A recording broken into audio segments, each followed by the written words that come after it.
এই মুহূর্তে আসলে দেশে যে কয়টি সংকট আছে তার মধ্যে অন্যতম এবং যেটি সবচেয়ে বেশি আলোচনায় আছে সেটি হচ্ছে নকল ওষুধ। বাজার ছেয়ে যাচ্ছে একেবারেই নকল ওষুধে এবং বিদেশি সব ওষুধের মোড়কে নকল ওষুধ বাজারে আসছে।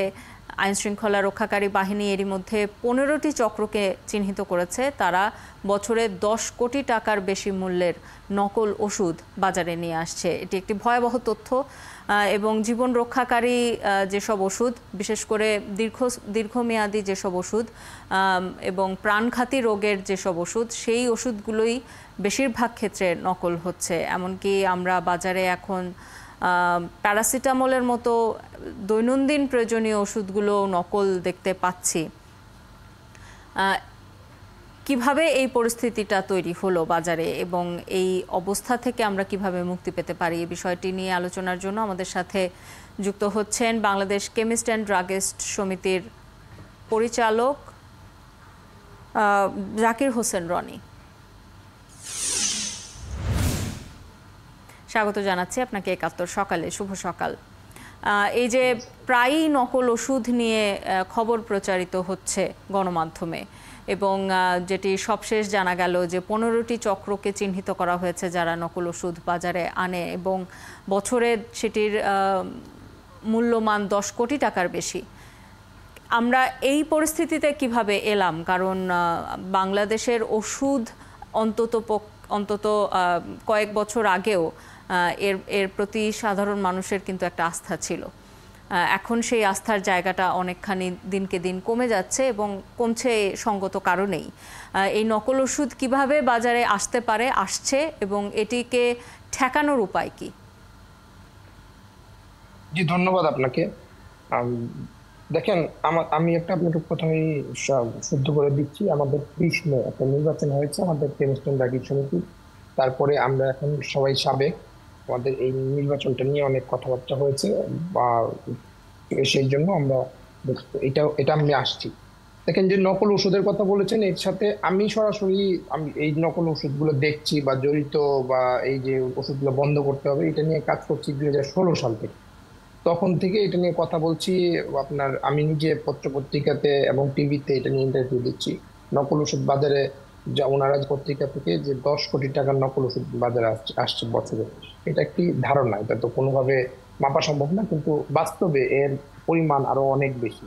এটা বিভিন্ন সময় আমরা কাজ করতে গিয়ে বা অন্য অন্য জায়গায় কাজ করতে গিয়ে দেখেছি। যিনি রিপোর্টটা করেছেন উনি যে কিভাবে 10 কোটি টাকা করেছেন সেইটা একটা বিষয়, কিন্তু আমরা যারা এটা নিয়ে একদম সরাসরি কাজ করি তারা দেখেছি যে এই নকল ওষুধের পরিমাণ একটা ওষুধ একটা কোম্পানি থেকে, হিমালয় ল্যাবরেটরিজ, এর আগে হিমালয় ল্যাবরেটরিজ থেকে প্রায় 20 কোটি টাকার ওষুধ ধরা পড়েছে। এটা পত্রিকাতে এসেছে যে 20 কোটি টাকার নকল ওষুধের সমপরিমাণ ধরা পড়েছে। তো ওইটা তো তাহলে বছরে 10 কোটি টাকার উপরে চলে গেল। এখন এই নকল ওষুধটা আমরা বন্ধ করতে পারবো কিভাবে, বা বিগত দিনে পারি নাই কেন?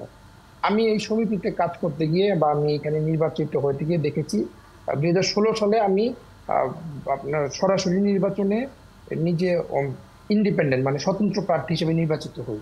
এখানে আসি, দেখি তখন থেকে দেখতে পাচ্ছি যে এই সমিতিতে একটা সমিতির মধ্যেই বিভিন্নভাবে নকল ওষুধ ব্যবসায়ীদেরকে পৃষ্ঠপোষকতা বা তাদেরকে না বলা বা তাদেরকে কিছু না বলা, এরকম একটা নিজেদের মধ্যে একটা অবস্থা বিরাজ করছে। আমাদের কিছুদিন আগে যে নির্বাচন হলো সেখানে আমি আপনাকে একটু তথ্য দিতে চাই। সেখানে বিভিন্ন জায়গায়, যে আপনার চিটাগংয়ে, খুলনাতে এবং রাজশাহীতে, চট্টগ্রামের 99.5% ভোট তারা কালেকশন করেছে, মানে উপস্থিতি দেখিয়েছে। তো এটা তো কোনোভাবে সম্ভব না।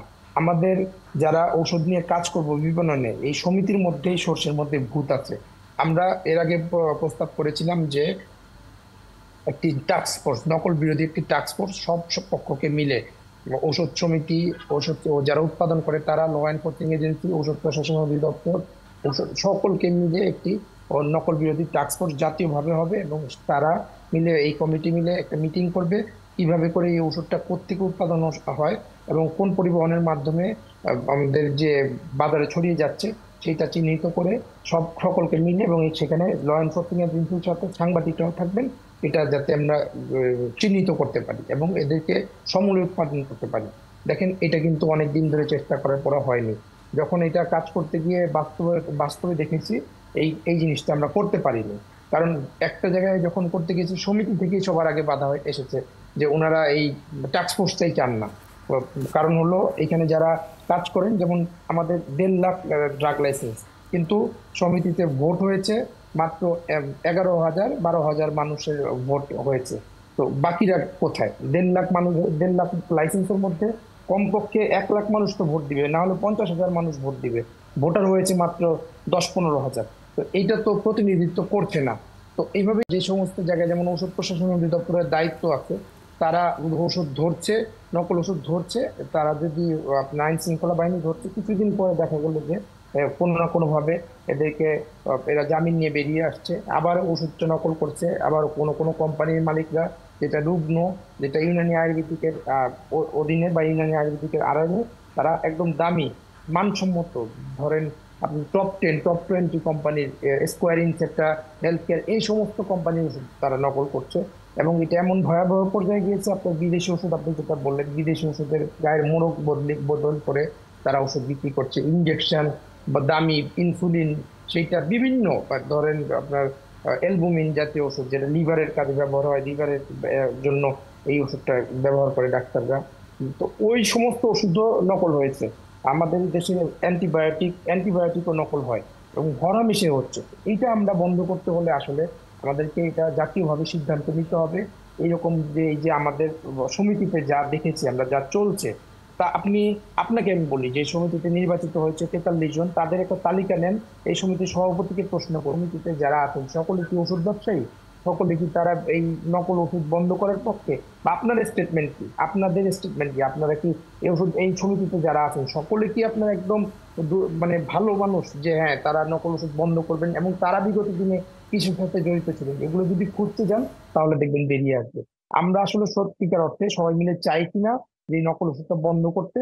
যদি চাই এবং রাষ্ট্র থেকে, সরকার থেকে যদি এই পর্যায়ে চাপ দেওয়া হয়, আমার মনে হয় এই ধরনের যে ভিতরে সিন্ডিকেট এবং আমাদের নকল ব্যবসায়ী যারা আছেন, নকল ওষুধ ব্যবসায়ী যারা আছেন, তারা কোনোভাবেই ওষুধ ব্যবসায়ী হতে পারেন না।